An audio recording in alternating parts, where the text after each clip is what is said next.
അപ്പോൾ എല്ലാവർക്കും നാച്ചുറൽ വിഷുക്കണി. ഇന്ന് വിഷുവാണ്. വിഷുവിനെ വരവേൽക്കാനായി പ്ലാവ് നിറച്ച് ചക്ക ഉണ്ടായി നിൽക്കുന്നത് കാണാം. നമുക്ക് ഭയങ്കര ഭംഗിയാണ്.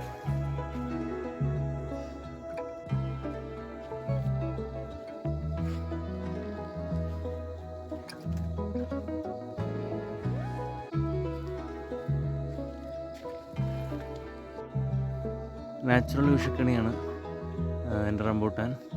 രണ്ടാമത്തെ കൊല്ലം എന്ന് സെൻസ് രണ്ടാമത്തെ പ്രാവശ്യം 8 കൊല്ലമായതാണ്. ഇത് നന്നായിട്ട് പൂത്തുണ്ട് ഇപ്രാവശ്യം. കഴിഞ്ഞ പ്രാവശ്യം അത്ര അധികം ഉണ്ടായില്ല. ഇപ്രാവശ്യം കായൊക്കെ നന്നായി പിടിച്ചിട്ടുണ്ട്. അത് വളരെ സന്തോഷം. നാച്ചുറൽ വിഷുക്കണിയാണ്. നാച്ചുറൽ വിഷുക്കണി. വഴുതന ഉണ്ടായി നിൽക്കുന്നുണ്ട്. ഇത് വഴുതനങ്ങയുടെ പൂവ് കുഞ്ചോൾ. ഇവിടെയും കുറച്ച് വലുപ്പമായിട്ടുണ്ട്. കുഞ്ഞ് കൈതച്ചക്ക അവിടെ ഉണ്ട്. ഇവിടെയുണ്ട് ഒരു കൈതച്ചക്ക. ഇവിടെയും കുറച്ചുകൂടി വലുപ്പമായി. പിന്നെ നമുക്കറിയാം മാമ്പഴക്കാലമാണ്. മാവ് നന്നായി പൂത്ത് കായായി നിൽക്കുന്നുണ്ട്. പഴുക്കാറായതാണ് അല്ല. അപ്പോൾ ഇതൊക്കെയാണ് വിഷുക്കണികൾ. മാമ്പഴക്കാലമാണ്. മാവ് വിഷുക്കണി ഇരിക്കുന്നുണ്ട്. ഒരു ഇതൊക്കെ പഴുക്കുന്നുണ്ട്. ഇവിടെ പച്ച കളറിലുള്ള ബ്രിഞ്ചാളുണ്ടായിട്ടുണ്ട്.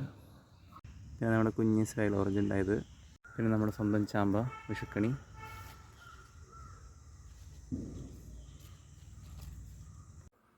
അപ്പോൾ ഒരിക്കൽ കൂടി എല്ലാവർക്കും വിഷു ആശംസകൾ. പ്രകൃതിയുടെ വിഷു കൈനീട്ടങ്ങളാണ്.